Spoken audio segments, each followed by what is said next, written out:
Bismillahirrahmanirrahim. Assalamualaikum warahmatullahi wabarakatuh.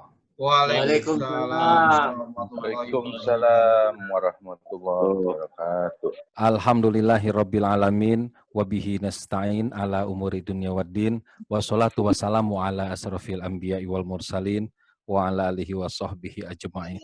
Asyhadu an la ilaha illallah wahdahu la syarikalah wa asyhadu anna Muhammadan abduhu wa rasuluhu la nabiyya ba'dah.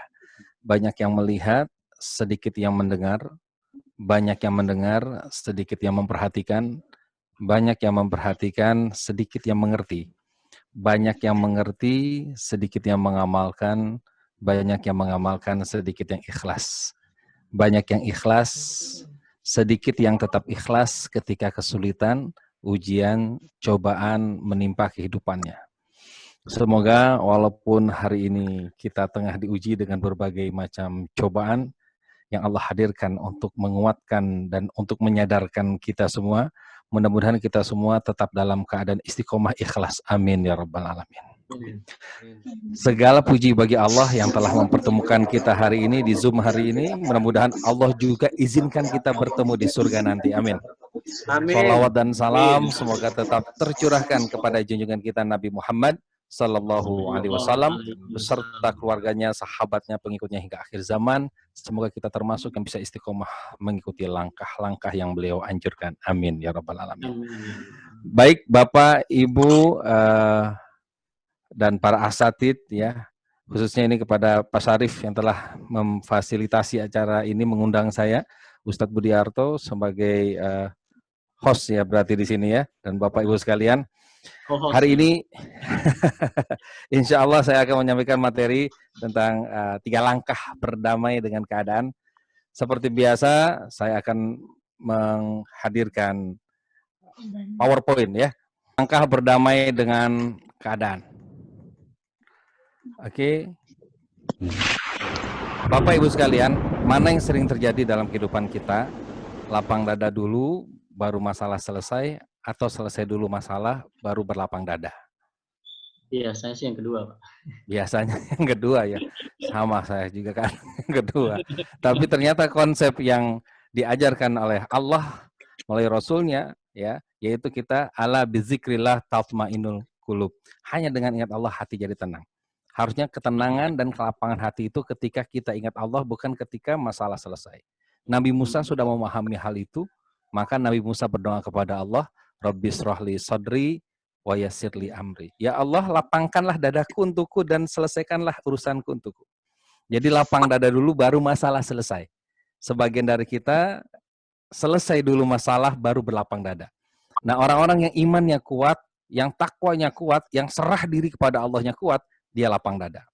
Ittaqullaha haqqa tuqatih wa la tamutunna illa wa antum muslimun. Bertakwalah kepada Allah dengan sebenar-benarnya takwa. Janganlah kalian mati kecuali dalam keadaan berserah diri kepada Allah. Nah, berserah diri inilah sebagai kunci lapang dada. Kunci lapang dada. Supaya kita merasakan kebesaran Allah, maka masalah-masalah menjadi selesai dalam kehidupan kita. Bila hati sempit, maka kemudahan akan terasa sulit. Bila hati lapang, maka kesulitan akan terasa mudah. Bapak Ibu sekalian, rahimakumullah, garam 1 sendok kalau dimasukkan ke dalam air 1 gelas akan membuat air dalam 1 gelas tersebut menjadi asin. Tapi garam 1 gelas kalau kita masukkan ke dalam danau tidak akan membuat danau menjadi asin. Jadi jumlah garam tidak masalah. Yang masalah adalah seluas mana daya tampung garam tersebut. Semakin lapang hati kita, maka masalah akan terasa kecil. Semakin kecil hati kita, maka masalah akan terasa besar. Maka ketika kita sudah terbiasa dibersamai oleh Allah Subhanahu wa Ta'ala, maka hati kita akan terasa lapang. Ketika kita selalu dalam keadaan sadar, eling lan waspada bahwa Allah Subhanahu wa Ta'ala selalu membersamai kita, melihat kita, mengamati kita, dan kita yakin kita juga sebetulnya sedang melihat, menyaksikan Allah Subhanahu wa Ta'ala, kebesarannya, eksistensinya, insya Allah hati kita akan menjadi lapang. Di Bogor, misalkan hujan selama 2 jam, lalu kita keluarkan ember kosong 1, maka insya Allah ketika hujan berhenti, tertampung air 1 ember. Di Bogor hujannya nggak harus 2 jam, setengah jam hujannya, tetapi yang kita keluarkan 10 ember kosong. Maka ketika hujan berhenti, tertampunglah air sebanyak 10 ember. Di sini kita melihat tidak ada masalah dengan jumlah hujannya, yang penting daya tampung kita. Ini adalah gambaran rizki yang kita terima hari ini. Kenapa kita mendapatkan rizki? Mungkin sekarang sedang ada yang kesulitan finansial, bisa jadi lapang hati kita kurang. Rizki dari Allah sebetulnya terus mengalir. Yang masalah bukan rizki dari Allah, tapi kemampuan kita menampung rizki dari Allah. Itu sebabnya kita perlu lapang dada, berdamai dengan keadaan, berdamai dengan apa-apa yang sudah Allah takdirkan dalam kehidupan kita. 3 langkah berdamai dengan keadaan. Disingkatnya TAM. Pertama, terima. Kedua, akui. Ketiga, maafkan. Terima, akui, maafkan. Mudah diingatnya. TAM. Terima, akui, maafkan. Kita mulai yang pertama. Terima. A'udzubillahi minasyaitonirrajim. Bismillahirrahmanirrahim. Kutiba alaikumul qitalu wa huwa kurhul lakum wa asa an takrahu syai'aw wa huwa khairul lakum wa asa an tuhibbu syai'aw wa huwa syarrul lakum wallahu ya'lamu wa antum la ta'lamun. Diwajibkan atas kalian untuk berperang walaupun kalian tidak menyukai hal itu. Ya. Dan bisa jadi kalian membenci sesuatu padahal itu sangat baik bagi kalian. Dan bisa jadi kalian menyukai sesuatu padahal itu sangat buruk bagi kalian. Allah mengetahui sedangkan kalian tidak mengetahui. Ini kunci yang ingin saya sampaikan. Boleh jadi kita membenci sesuatu padahal itu sangat baik bagi kita. Boleh jadi kita menyukai sesuatu padahal itu sangat buruk bagi kita. Allah tahu, kamu tidak tahu. Bagi kita bisa jadi kita menganggap corona, pandemi hari ini adalah buruk bagi kita, tapi sebetulnya bisa jadi ini baik bagi kita. Ya. Semua ini Allah yang lebih tahu. Allah yang lebih tahu. Itu sebabnya kita berlapang dada apapun yang terjadi. Tidak terpengaruh, tidak bergantung kepada peristiwa, tapi bergantung kepada Allah sebagaimana kita sering mengikrarkan Qul huwallahu ahad, Allahu somad. Ya. Katakanlah Allah itu ahad, tunggal, esa, Allahu somad, hanya Allah tempat bergantung. Kalau kebahagiaan kita bergantung dengan makhluk, berarti kita belum Allahu somad. Saya bahagia kalau virus corona ini nggak ada. Saya bahagia kalau dia berubah. Saya bahagia kalau istri saya berubah. Saya bahagia kalau anak saya berubah. Jadi kalau kebahagiaan kita masih bergantung kepada makhluk, berarti kita belum sepenuhnya mengatakan Allahu somad. Allah tempat bergantung. Bergantung kepada Allah akan menyelesaikan banyak masalah, bergantung kepada makhluk akan menimbulkan banyak masalah. Terima. Maka menerima di sinilah yang harus kita terima secara total. Apa yang kita terima? Satu, kita menerima takdir Allah Subhanahu wa Ta'ala. Rukun iman yang keenam adalah beriman kepada takdir, karena kalau bicara takdir, walaupun dalam hadisnya dikatakan baik dan buruk berasal dari Allah, karena sebetulnya baik dan buruk itu persepsi kita, karena dari Allahnya pasti benar dan baik. Allah tidak mungkin memberikan keburukan kepada kita, Allah selalu memberikan yang benar dan yang baik. Maka kalau bicara takdir, semuanya benar dan baik. Namun kalau bicara syariat, ada yang benar, ada yang salah. Tapi bicara takdir, semua yang Allah takdirkan untuk kita benar dan baik. Kalau kita yakin itu, maka insya Allah kita berhusnuzon kepada Allah Subhanahu wa Ta'ala. Kalau kita terbiasa husnuzon kepada Allah, maka ujungnya akan husnul khotimah, insya Allah. Tapi kalau kita terbiasa berburuk sangka kepada Allah, na'udzubillah, matinya belum tentu husnul khotimah, tapi bisa su'ul khotimah. Maka kita terima takdir Allah sepenuhnya. Apapun yang Allah takdirkan, kita terima. Karena apa? Karena kita sudah mengaku beriman kepada Allah, dan salah satu rukun iman yang keenam adalah beriman kepada takdir Allah Subhanahu wa Ta'ala. Jangan sampai kita turunkan kadar iman kita karena sering mengeluhkan takdir yang Allah berikan. Satu, menerima takdir Allah. Yang kedua, menerima diri kita sendiri sepenuhnya. Menerima diri sendiri. Kadang ada yang menolak dirinya, menolak bentuk wajahnya, menolak sakit yang sering dideritanya, menolak giginya yang tidak nyaman buat mengunyah, menolak rambutnya yang sudah mulai putih, ya, menolak badannya yang mudah masuk angin. Ketika dia menolak, maka dia tidak akan berdamai dengan keadaan, maka dia secara tidak langsung juga tidak menerima takdir Allah Subhanahu wa Ta'ala. Setelah itu, kita juga menerima kenyataan yang ada. Ketika kita menerima kenyataan yang ada, maka kenyataan akan menerima kita. Ketika kita menerima keadaan, maka keadaan akan menerima kita. Bapak, Ibu, rahimakumullah, kalau kita cubit tangan kita sendiri, akan terasa sakit. Tapi kalau kita lepaskan, maka sakitnya hilang. Tapi kalau tangan kita dicubit oleh orang lain, maka pas dicubit sakitnya luar biasa, pas udah dilepas dicubit masih rasanya tersisa sakit di hati, cukup lama. Nah, apa yang membedakan? Padahal sama-sama dicubit, dan bisa jadi cubitan yang oleh diri sendiri lebih keras, tapi rasa sakitnya lebih terasa yang dicubit oleh orang lain. Jawabannya sangat sederhana, karena kita menerima rasa sakit yang kita sendiri yang mencubitnya. Ya. Itu sebabnya ketika kita menerima kenyataan yang ada, maka kita akan mudah menjadi orang-orang yang nyaman dengan diri kita sendiri. Suatu saat saya pernah diundang ngisi training di Surabaya. Lalu setelah itu saya dikasih sambal, ya, makan dan sambalnya sangat terkenal di sana, namanya sambal burudi. Bapak Ibu mungkin ada yang pernah mencoba, ya, itu sangat pedas sekali sambal itu, ya. Dan saya waktu itu belum pernah mencoba sambal seperti itu. Itu karena sekitar 10 tahun yang lalu. Dan pertama kali saya coba, rasanya sangat pedas sekali dan menyiksa lidah saya. Lalu, apa yang saya lakukan?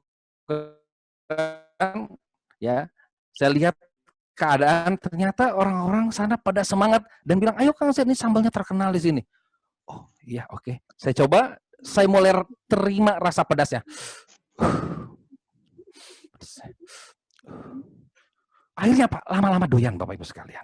Di sini kita melihat ternyata bukan karena sesuatu itu enak, lalu kita terima, tapi karena kita mau menerima sesuatu, maka segala sesuatunya menjadi lebih enak. Maka dengan menerima kenyataan, kenyataan akan menerima kita. Jadi 3 menerima yang penting kita lakukan adalah 1, menerima takdir Allah, 2, menerima diri sendiri, 3, menerima kenyataan yang ada sekitar kita. Maka kalau kita melakukan itu, kita sudah mulai masuk ke langkah 1, berdamai dengan keadaan. Sekarang langkah kedua. Akui. Terima, akui, maafkan. Bapak Ibu sekalian rahimakumullah, ya. Ini ada sebuah film sebentar, ya.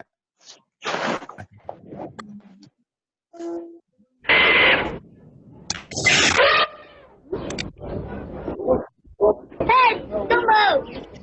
Nana.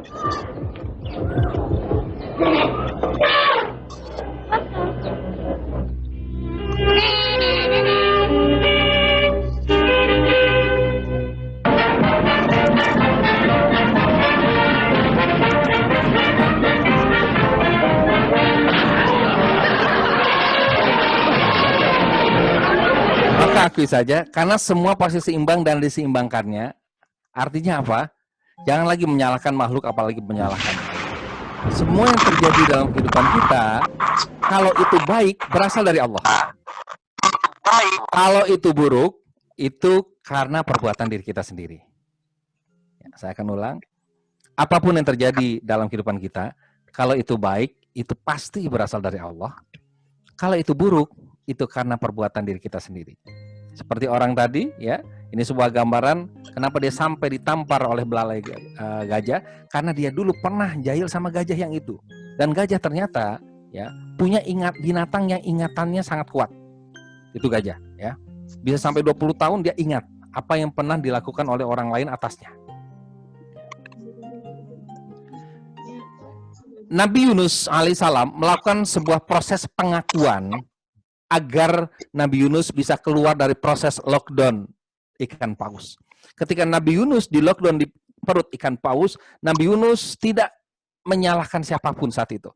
Kenapa? Karena Nabi Yunus sadar dia sampai terlockdown karena sudah menyalahkan kaumnya, kesal sama kaumnya, sudah diajak kok nggak nurut-nurut, akhirnya kesel, marah, pergi, dan dia menganggap Allah meridhoi kekesalannya. Ternyata Allah nggak ridho dengan kekesalan Nabi Yunus. Ya, oke. Ini ada suara lain, boleh di mute ya, biar lebih nyaman. Terima kasih ya. Nah, Bapak, Ibu sekalian rahimakumullah, maka Nabi Yunus melakukan sebuah proses pengakuan, la ilaha illa anta, subhanaka inni kuntu minaz zalimin. Ya Allah, saya akui tiada Tuhan kecuali Engkau.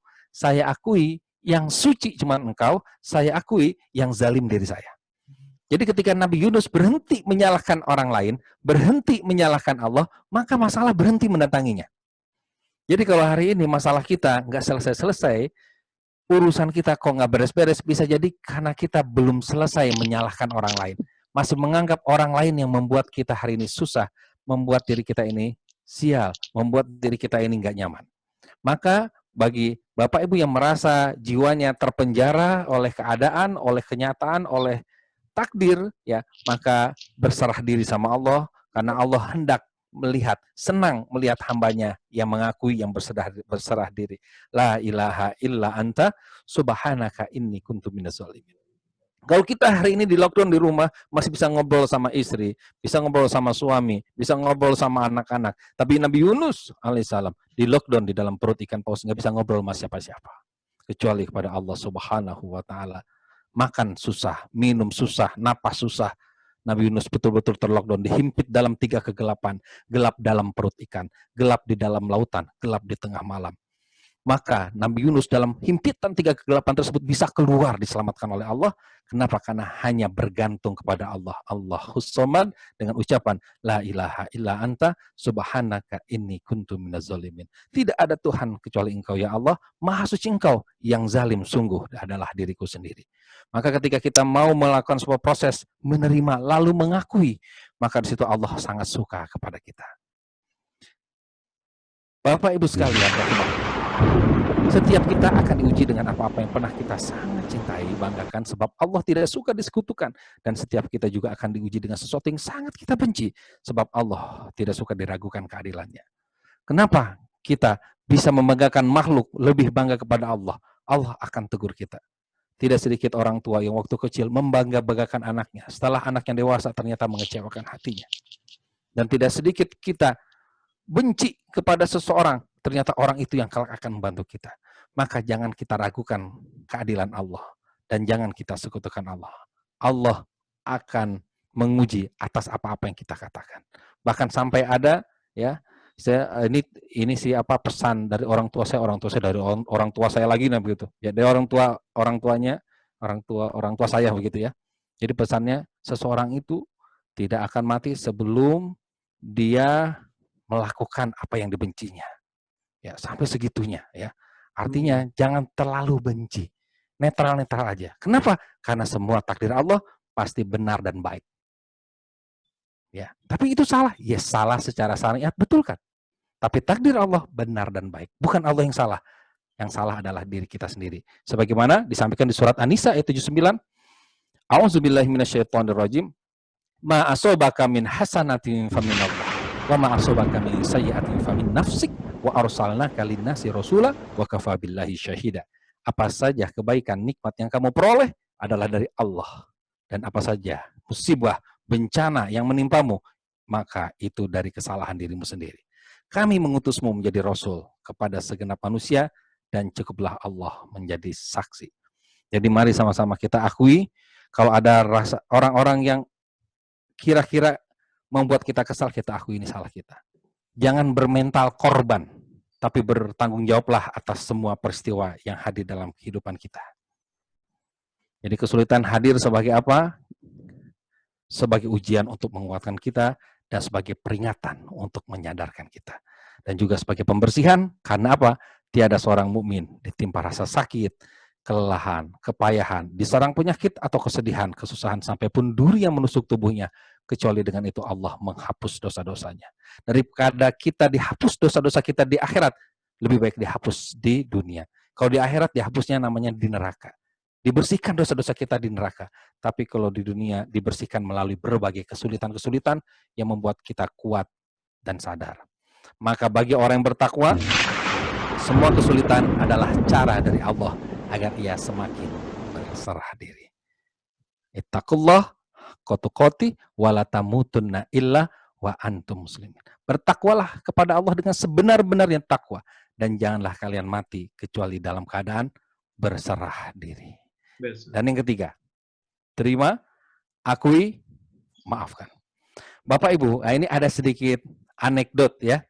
Ada sedikit anekdot saja biasa ya. Nggak apa-apa biar refresh sedikit. Nah Bapak Ibu bayangkan Bapak Ibu tidur.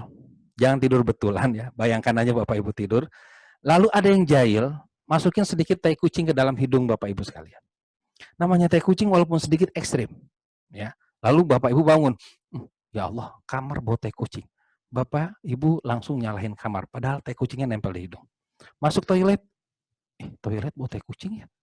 Masuk ruang makan bau tai kucing. Coba pergi ke Jakarta bau tai kucing. Ke Bandung bau tai kucing. Akhirnya disimpulkan, ya Allah, Indonesia sudah bau tai kucing. Bahaya kesimpulannya. Kenapa salah kesimpulan? Karena ada kotoran di dalam hidung.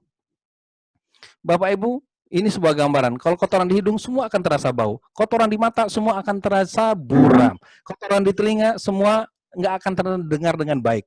Kotoran di hati, semua orang terlihat salah. Maka bayangkan kalau kita ada kotoran di hati, harus kita bersihkan dengan cara memaafkan. Kalau tidak, maka kita akan melihat semua salah. Itu sebabnya orang-orang yang mengatakan, semua salah, berarti yang salah dia. Semua brengsek, berarti yang brengsek adalah dia. Semua nggak benar, yang benar adalah dia. Ya, semua laki-laki buaya, berarti yang buaya adalah dia. Harusnya jangan semua laki-laki buaya, tapi apa? Sebagian dari buaya ada yang laki-laki. Nah, ini lebih tepatnya Bapak Ibu sekalian ya. Maka maafkan ya. Nah, bisa dibayangkan Bapak Ibu sekalian, kita tidak BAB 3 hari. Gak enak. Kotoran perut nggak dikeluarkan gak enak. Ini kotoran di hati, kata Rasul. Ya, Rasulullah SAW. Kalau marhan nggak boleh lebih dari 3 hari. Ya. Izin Kang Jen, waktu Zoom 1 menit lagi nanti akan keluar otomatis. Mohon kepada Bapak Ibu jamaah nanti setelah close otomatis dari Zoom, mohon untuk bergabung kembali dan akan dilanjutkan oleh Ustadz Jen. Nanti akan secara otomatis keluar sendiri Bapak Ibu jamaah sekalian ya. Silakan Kang Jen dilanjut. Ya, baik. Bapak Ibu sekalian rahimakumullah. Kotoran di perut harus kita keluarkan, kotoran di hati juga harus kita keluarkan. Bagaimana cara mengeluarkan kotoran hati? Salah satunya yang paling luar biasa adalah dengan memaafkan. Allahumma innaka afuwun karim, tuhibbul afwa fa'fu anni ya karim. Sesungguhnya ya Allah, Engkau adalah Maha Pemaaf, ya, Maha Mulia, dan Engkau mencintai orang-orang yang memaafkan. Maka maafkanlah aku ya Allah. Itu adalah salah satu doa yang kalau sering kita lantunkan, doa itu akan membuat kita diundang untuk mendapatkan Lailatul Qadar. Jadi dengan kita sering-sering memaafkan, maka kita hati semakin lapang, maka kenikmatan Allah akan datang. Salah satu kenikmatan Allah yang paling luar biasa bernama Lailatul Qadar. Maka maafkan. Ya. Dan janganlah orang-orang yang mempunyai kelebihan dan kelapangan di antara kamu bersumpah bahwa mereka tidak akan memberi bantuan. Silakan, Pak. Ya, enggak Kang Zen. Oke ya. Baik. Bismillahirrahmanirrahim. Dalam Quran surat An-Nur ayat 22, dan janganlah orang-orang yang mempunyai kelebihan dan kelapangan di antara kamu bersumpah bahwa mereka tidak akan memberi bantuan kepada kaum kerabatnya, orang-orang yang miskin dan orang-orang yang berhijrah pada jalan Allah. Dan hendaklah mereka memaafkan dan berlapang dada. Jadi ini satu paket. Jadi kalau memaafkan harus sampai lapang dada. Jadi nggak bisa kita memaafkan tapi nggak berlapang dada. Kamu udah maafin dia belum? Udah sih, udah gue maafin, cuman masih enak aja kalau lihat mukanya. Nah itu berarti belum berlapang dada. Memaafkan dan berlapang dada satu paket. Apakah kamu tidak ingin bahwa Allah mengampunimu? Dan Allah adalah Maha Pengampun lagi Maha Penyayang.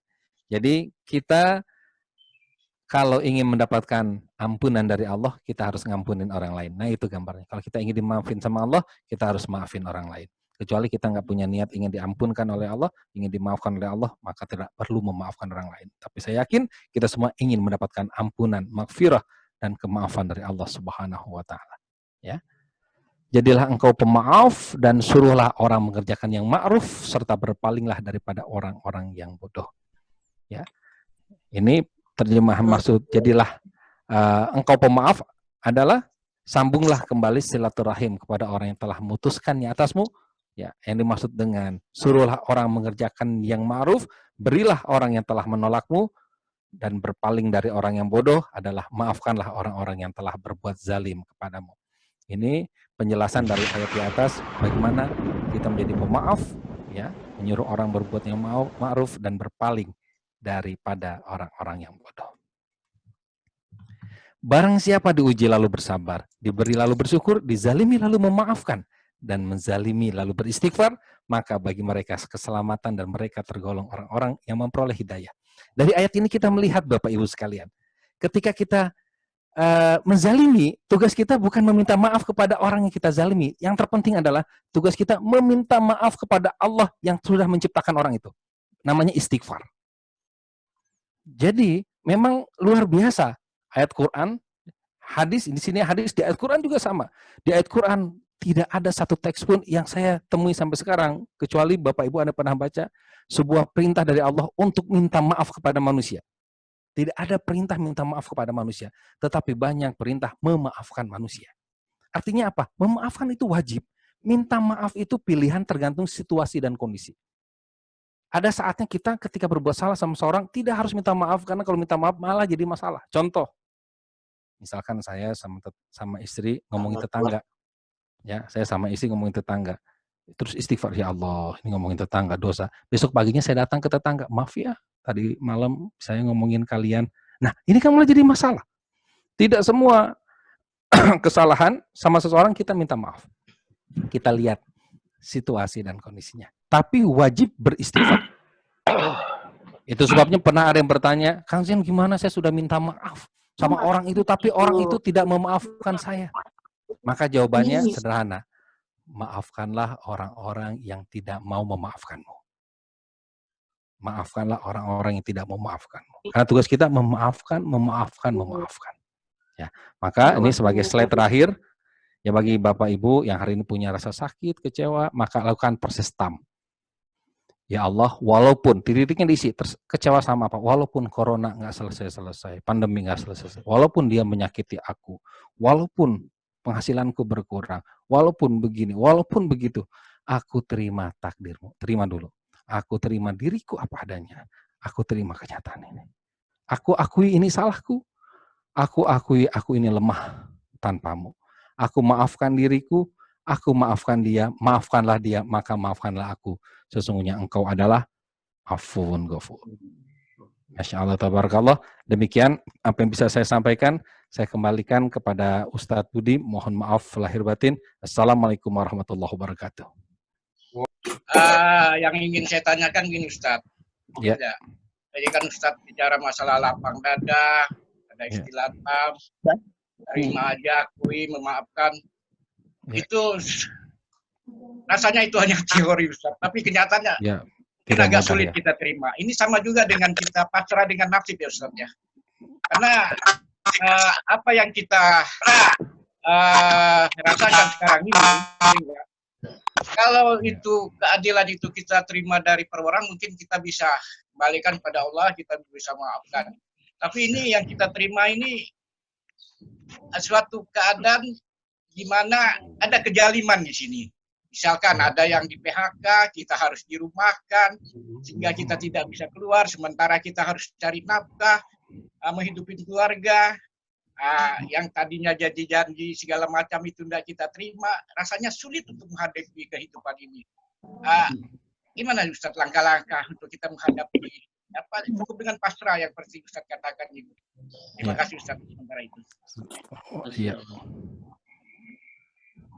Silakan Kang Zen, mungkin langsung saja biar nyambung. Baik, terima kasih Pak Haji Budi. Ya, Pak siapa tadi? Islam. Islam. Pak Islam, soalnya nama istrinya di situnya. Pak Islam ya. Ya, baik, terima kasih Pak Islam. Masya Allah, tabarakallah. Memang dalam prakteknya tidak mudah, ya, tidak mudah. Ya. Dan memang setiap orang diuji ya sesuai dengan kapasitasnya. La yukallifullahu nafsan illa wusaha. Allah tidak akan menguji seseorang kecuali dengan kesanggupannya. Cuman pasti kita sanggup. Nah, kita melihat dalam perjalanan hidup kita, ya, ternyata semua ujian-ujian yang Allah berikan semua bisa dilewati. Seberat apapun itu pasti bisa dilewati. Nah, di sini pertama kita perlu punya pemahaman bahwa kalau bicara takdir, ya bedakan dengan bicara syariat. Kalau bicara syariat jelas ada kezaliman, jelas. Maka kita perbaiki dari titik ikhtiar syariat. Tapi bicara takdir, jelas semua benar dan baik dari Allah. Yang buruk perbuatan kita. Yang buruk perbuatan kita. Sebagaimana surat An-Nisa ayat 79. Ya. Nah, dengan kita mempunyai perbedaan, karena hari ini kalau nggak kita bedakan, oh ini kan semua dari Allah, semua dari Allah. Nah, itu bahaya, nanti jadinya fatalis ya. Akhirnya kita nggak gerak apa-apa. Tapi kalau kita bilang, oh kita harus berusaha, ya Allah kan tergantung usaha kita, nah juga bahaya. Kok Allah tergantung kita yang tergantung Allah, ya itu juga bahaya. Maka kita lihat ini pendekatannya, pendekatan takdir apa syariat. Kalau pendekatan takdir, semua benar dan baik dari Allah. Itu rukun iman yang ke-6. Ya. Nah, sedangkan pendekatan syariat, yang salah harus betulin. Ya, ada kezaliman diperbaiki. Ya, bahkan kalau orang zalim menyerang kita, diperangi.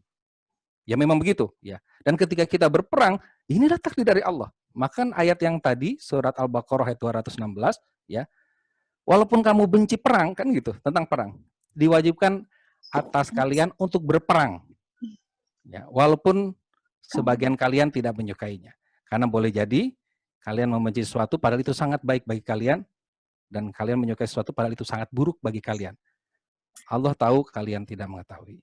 Jadi betul sekali tadi kata Pak Haji Islam, kita memang tidak mudah, tidak mudah. Saya juga merasakan, ya, saya merasakan, ya, kalau mau bilang curhat, ya, itu 20 lebih jadwal di cancel, ya, dan itu, masya Allah, itu tidak mudah, ya, Bapak Ibu sekalian. Tetapi saya berserah diri sama Allah, ya, karena apa? Karena ternyata berdasarkan kemarin kita materi yang pertama tentang atom itu 99,9% itu ruang kosong. Nah, kalau kita bicara bumi ini kan isinya air. Air itu H2O. Dan hanya itu hidrogen diambil atomnya, ternyata inti dari atom itu 99% misteri. Nggak tahu ruang kosong. Yang kita tahu cuma 0,001%. Nah, di sini akhirnya saya waktu itu berkomitmen, ya Allah, saya tenggelam dalam ketidaktahuan saya berserah diri total kepada Engkau yang menggerakkan saya. Fa'alhamaha fujuraha wa taqwaha. Ketika saya dibersihkan hatinya, Engkau pasti ngasih ilham yang baik. Akhirnya apa? Allah kasih ilham dan akhirnya bergerak. Akhirnya kita buat program training namanya Getol itu ya. Gerakan training online itu kemarin alhamdulillah banyak juga pesertanya, hampir 100 orang. Ya. Alhamdulillah itu berapa hari dan alhamdulillah ya ada pemasukan dari sisi training sebagai trainer. Baik, di sini kita melihat setelah kita berserah diri ada solusi. Setelah kita lapang dada ada solusi. Ya. Nah, tugas kita masing-masing bagaimana teori ini yang Allah berikan bisa kita praktekkan dan ini tidak mudah kecuali digerakkan, dimudahkan oleh Allah. Demikian jawaban singkatnya Pak Haji. Mohon maaf lahir batin. Ya, makasih Ustaz. Sama-sama. Assalamualaikum Ustaz. Waalaikumsalam Bude. Ya, ini masih ada hubungannya dengan lapang dada. Tadi Ustadz menyampaikan bahwasanya bila hati sempit, hidup ini akan terasa sulit, akan tetapi bila hati lapang, hidup ini akan mudah. Yang ingin saya tanyakan, bagaimana caranya agar supaya hati kita selalu lapang? Kadang-kadang kita sudah selalu berusaha hati kita biar lapang, akan tetapi namanya manusia suka kadang hati kita juga terasa sempit. Nah, saya kepengen caranya dan kepengen tahu bagaimana hati kita agar supaya selalu lapang. Terima kasih. Wassalamualaikum warahmatullahi wabarakatuh. Waalaikumsalam warahmatullahi wabarakatuh. Iya, Bu Deus ya, ini luar biasa pertanyaannya ya, karena itu memang kayaknya sih tidak bisa kalau selalu ya. Ya, kalau selalu lapang kayaknya nggak ada sih ya. Nggak ada. Pasti ada. Ya, yang pasti sempitnya itu ada. Cuman kita sejauh mana kita bisa punya kesadaran ilmu ya. Sehingga ilmu kita ini menghujam ke dalam dada kita. Jadi mudah dipraktekkan ketika ada kesempitan, contoh ya. Tiba-tiba ada yang menghina, sakit. Terus langsung kita punya ilmunya langsung nempel. Kalau ada yang menghina, saya sakit hati dan saya ikhlas, berarti saya digugurkan dosa. Dan kalau saya ikhlas, ya lumayan dapat transfer pahala dari orang itu. Ya, misalnya begitu ya. Nah, di sini lapang lagi ya. Tapi rasa sakitnya ada ya. Karena apa? Karena kita bukan malaikat ya. Malaikat aja kadang ada rasa sakitnya ya. Ketika melihat Nabi dilemparin batu ya, malaikat Jibril sakit juga. Balas apa nih kan gitu ya. Ya segitu malaikat ya, yang nggak dikasih hawa nafsu sama Allah Subhanahu wa Ta'ala. Ya kita ini pasti ada rasa sakitnya. Nah, tugas kita ini bukan selalu lapang dada sebetulnya, tapi bagaimana ketika rasa sakit hadir itu kita bersegera lapang dada. Ya, karena untuk selalu lapang dada kayaknya nggak mungkin, karena Nabi Muhammad SAW juga pernah mengalami masa-masa sedih ketika istri beliau meninggal, paman beliau meninggal, beliau diembargo ketika ada sebelum peristiwa Isra Mi'raj. Ada rasa sempit begitu. Cuman orang beriman lapang dadanya mendahului solusinya, nah begitu. Tidak menunggu solusi hadir baru berlapang dada, tapi berlapang dada dulu maka solusi akan hadir. Mungkin begitu jawaban singkatnya Bu Deyus ya. Tarik dengan cerita tadi Kang yang menempelkan tai kucing ke hidung ya. Oh iya. Jadi memang ya terasa sekali kondisi sekarang nih. Jadi kadang-kadang kita kebanyakan sering melihat orang lain, jadi menyalahkan orang lain gitu kan, tanpa melihat diri sendiri. Nah mungkin jawabannya tadi oleh Kang Jen udah disampaikan bahwa kita harus selalu mengoreksi diri sendiri. Cuma dalam kondisi kenyataan sekarang nih Kang Jen, bukan saya bersuudzon gitu kan, mudah-mudahan tidak suudzon dalam kondisi realitas sekarang. Kondisi di pemerintahan sekarang kan kadang-kadang menyalahkannya ke yang lain gitu.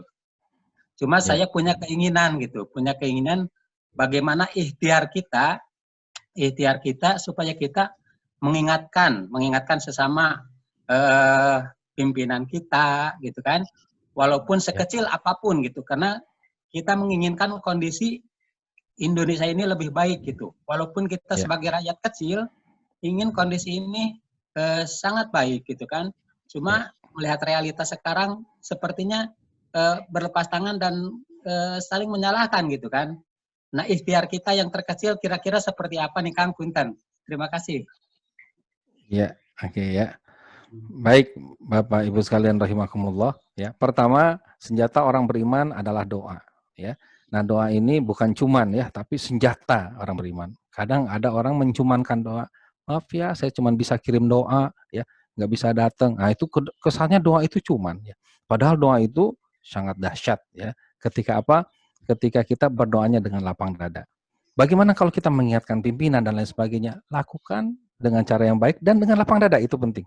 Karena tidak sedikit kita mengingatkan orang lain dengan kesel ya. Padahal kita kan sedang ceramah, bukan cemarah, ibaratnya begitu ya. Ramah harusnya. Wa tawassaw bil haq wa tawassaw bis sabr. Menyampaikan yang benar itu harus sabar. Jadi sabar itu ya, lapang dada itu cerminan dari sabar. Kita kadang-kadang ya melihat kezaliman karena melihatnya dari sisi syariat aja, lupa melihat takdirnya, kita langsung membenarkan dengan emosi. Nah, ini yang kurang tepat. Dibenarkan harus, tapi hatinya lapang. Menyatukan dua ini yang tidak mudah. Menyatukan antara bahwa segala peristiwa itu ada nilai syariat dan nilai takdirnya. Nah, kalau kita bisa menggabungkan itu, Masya Allah, tabarakallah, kita akan dimudahkan oleh Allah Subhanahu wa Ta'ala. Maka ya silakan nasihati orang lain, nasihati diri sendiri, tapi ya lapang dada dulu. Ya, lapang dada dulu. Setelah lapang dada, maka nasihat kita akan lebih kena dibandingkan kita menasihatin sambil marah-marah, sambil nggak nyaman, sampai emosi kita nggak stabil. Begitu. Mungkin itu Pak Ade ya, secara sederhana. Ya, Afwan. Ustaz. Waalaikumsalam warahmatullahi wabarakatuh. Utamura. Ya, saya mau menanyakan tentang ini, Ustaz, bahwa takdir Allah itu selalu baik gitu ya, Pak Ustaz ya. Semua yang terjadi dari Allah itu takdirnya baik. Seperti yang dalam suatu ayat ya Ustaz ya, bahwa Allah itu tidak akan merubah nasib suatu kaum. Karena Allah sudah mentakdirkan baik, maka kaum itulah yang merubah takdir Allah itu sendiri, begitu ya Ustaz ya. Tapi kalau yang disambungkan dengan tadi berhubungan dengan semua yang terjadi, yang sedang terjadi saat ini, Ustadz menjelaskan jangan bermental korban, tapi bertanggung jawablah atas apa yang telah terjadi, begitu ya Ustadz ya kalau saya nggak salah. Nah, bagaimana caranya Ustadz? Padahal kan kita nggak merasa yang berbuat gitu ya Ustadz ya, tapi semua orang pasti yang menjadi imbasnya, yang terkena imbasnya. Bagaimana kita mensikapinya sehingga kita bisa bertanggung jawab atas apa yang terjadi ini Ustadz. Terima kasih. Iya, sama-sama Bu Tamurah. Terima kasih pertanyaannya. Jadi kembali ke surat An-Nisa ayat 79, ya. Semua kebaikan yang datang kepadamu itu berasal dari Allah, dan semua musibah bencana yang datang kepadamu itu karena perbuatan tanganmu sendiri, ya. Disinilah kita disuruh bertanggung jawab. Nabi Yunus itu kalau mau menyalahkan, ya menyalahkan. Nabi Yunus, kaumnya diajak udah bertahun-tahun gak nurut-nurut, kesel. Dan Nabi Yunus merasa dapat legitimasi dari Allah dengan marahnya itu. Saya marah kayak gini sama kaum, Allah senang pasti. Karena apa? Karena saya marah menegakkan kebenaran. Tapi ternyata Allah nggak suka. Ya. Allah nggak suka ya. Allah ingin Nabi Yunus sadar bahwa tugas Nabi Yunus hanya nasehator, bukan hidayator. Hanya memberikan nasihat, bukan memberikan hidayah. Hidayah itu hak Allah sepenuhnya, ya, hak Allah sepenuhnya. Maka ketika kita hari ini, ya, dalam keadaan seperti ini, bagaimana biar kita tidak punya mental korban? Kita harus yakin sebetulnya kita itu punya salah, cuman kita nggak sadar kita salah. Maka Allah kasih ujian biar sadar salah. Nah, yang kasihan adalah udah dikasih ujian nggak sadar-sadar salah, masih menyalahkan orang lain. Nah, kita harus sadar kita ini punya salah. Salah saya apa? Aku nggak ngerti sampai dapat corona ini. Sebenarnya kalau kita mau jujur, daftar dosa kita banyak. Sehari aja berapa kali kita dosa. Dan kita dosa itu kan ada dosa aktif, ada dosa pasif. Ya, surat Ali Imran 135. Dosa perbuatan keji ada menzalimi diri sendiri. Nah, dosa-dosa aktif ini yang kita anggap dosa seringkali, menzalimi orang lain. Padahal menzalimi diri sendiri juga dosa. Apa itu dosa menzalimi diri sendiri? Kecewa, kesel, tidak ikhlas sama takdir Allah. Itu juga dosa. Contoh sederhana, nonton film gitu, atau nonton drama Korea.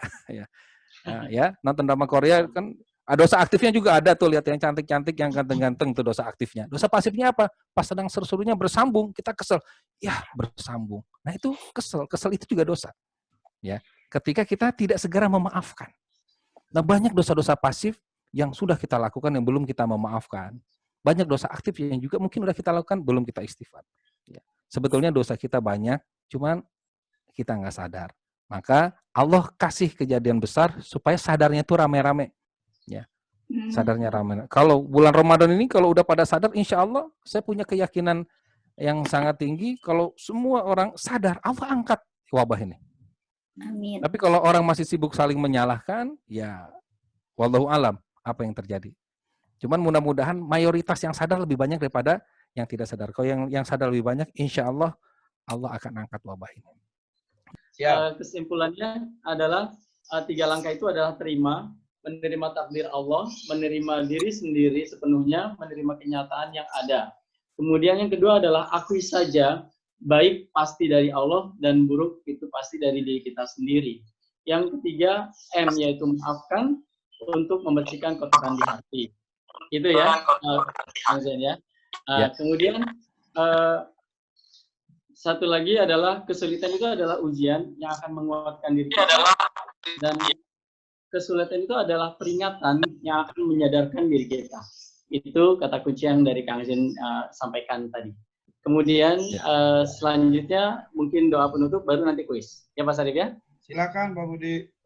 Ya, mangga Pak Ustaz. Mari pertemuan kali ini kita akhiri dengan bersama-sama memanjatkan doa kepada Allah agar diberikan kemampuan melaksanakan 3 hal yang dikemukakan oleh Ustadz Zen tadi, sehingga apa yang kita harapkan, kita cita-citakan, terutama dengan adanya corona ini cepat selesai dan kembali ke sedia kala. Amin. Agar warga dan masyarakat Indonesia pada umumnya kembali hidup normal. Ala hadiniya wa ala kulli niyatin sholihah wa ila hadratin Nabi Al-Fatihah. A'udzubillahiminasyaitonirrajim. Bismillahirrahmanirrahim. Alhamdulillahirabbil alamin. Iyyaka na'budu wa iyyaka nasta'in. Ihdinas siratal mustaqim. Shiratal ladzina an'amta 'alaihim ghairil maghdubi 'alaihim waladdallin. Amin. Subhanakallahumma wa bihamdik asyhadu an la ilaha illa anta astaghfiruka wa atubu ilaik.